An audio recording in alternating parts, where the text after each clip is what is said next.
Can you remember one of the sternest moments of discipline you ever received as a kid, maybe at the hands of your father? I can remember my dad telling me a story about his dad growing up. You see, my dad had just gotten a pellet gun for Christmas. He was super excited about it, right?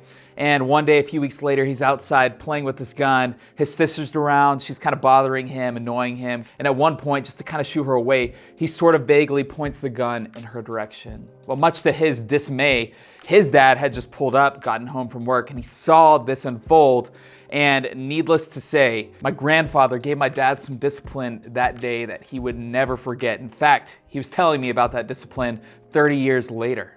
Now, as I heard that story, it was easy for me to think, wow, that was pretty harsh. That was pretty mean. Your dad really brought it on you that day. But as I've gotten older and I've come to understand, I see that my grandfather wasn't being mean or cruel to my dad, but rather he foresaw great pain and hardship and calamity that could have come had an accident taken place that day.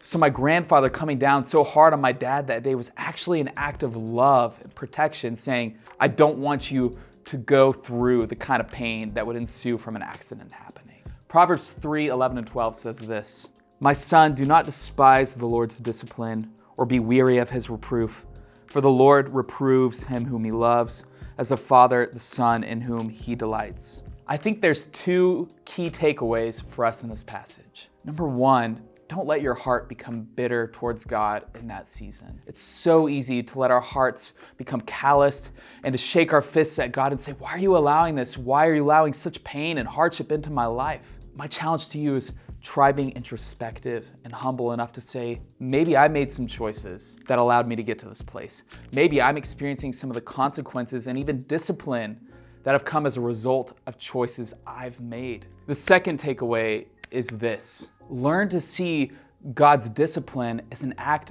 of immense love. God is not allowing consequences into your life because he doesn't like you, because he doesn't love you, but rather because you're a son or daughter of the King who is deeply loved, he is allowing consequences into your life. Perhaps God loves you enough to allow consequences into your life and loves you enough to not let you make the same mistake twice.